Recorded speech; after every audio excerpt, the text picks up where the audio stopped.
Baru.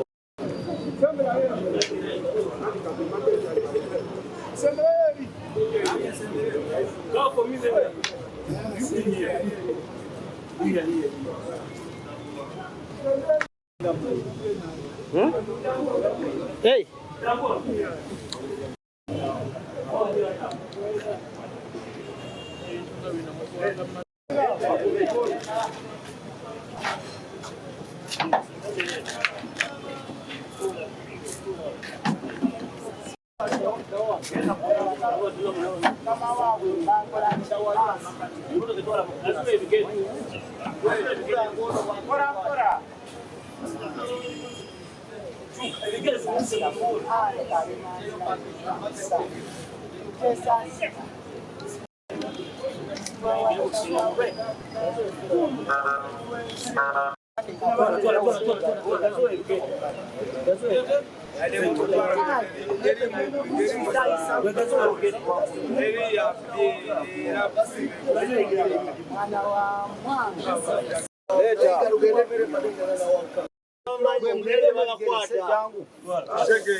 Kampala n'emiriraano mu kaweefube w'okumalawo obumenyi bw'amateeka mu Kampala n'emiriraano nga poliisi zaffe mu bitundu eby'enjawulo zaakoze ebikwekweto nga twakutte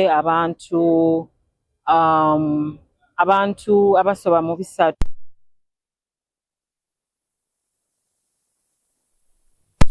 abagenda ssindikwa mu mbuga z'amateeka mu Kampala n'emiriraano mu kaweefube w'okumalawo obumenyi bw'amateeka mu Kampala n'emiriraano nga poliisi zaffe mu bitundu eby'enjawulo zaakoze ebikwekweto nga twakutte abantu abasoba mu 3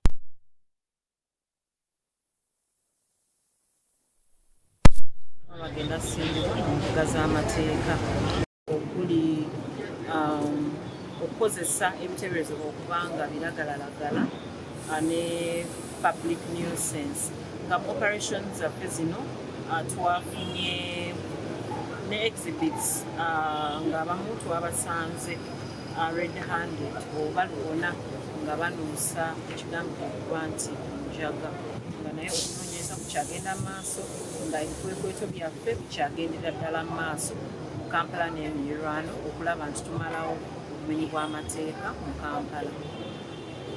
Bwe tubakwata tutera okuscreeningamu nga naye era nga buwulira tusigala tubayita ba suspects, so kiba kitegeeza kooti y'eba erina okusalawo naye nga ffe tubakwata ne tukuŋŋaanya obujulizi bwaffe bwonna ne tubatwala ne balabikirako mu kooti. Down crime, our operations, disruptive operations are still ongoing. During the operations that were carried out on the 24th of this month, in the night, we arrested over 300 plus suspects. These have been charged charges of being in possession of narcotics and public nuisance. And the suspects will be appearing before court any time from now. We appeal to the public to remain vigilant as our disruptive operations are still ongoing. Some of the suspects are claimed. They are called suspects, and I will leave that to courts of law. Yes, but our operations are still ongoing in a bid to ensure that crime is down. However, we appeal to the public to remain vigilant, report suspicious persons, avoid lone movements during the night, and also at all times try to avoid picking any border you find. You try to move with the border person that you trust, and also try to exercise neighborhood watch. Yes, also report to the police at all times in case of any issues, in case of any doubts, in case of any suspicions. Okumalawo obumenyi bw'amateeka ffe ebikwekweto byaffe bikyagendera ddala maaso mu Kampala n'emiriraano, nga naye tukubiriza abantu okukwatira awamu naffe okulaba nti tumalawo obumenyi bw'amateeka mu Kampala, nga tubakubiriza okusigala nga bali bulindaala, weewale okutambula obwomu mu kiro, lone movements weewale okutambula wekka mu kiro, bodaboda ezitambula ekiro ssaawa 9.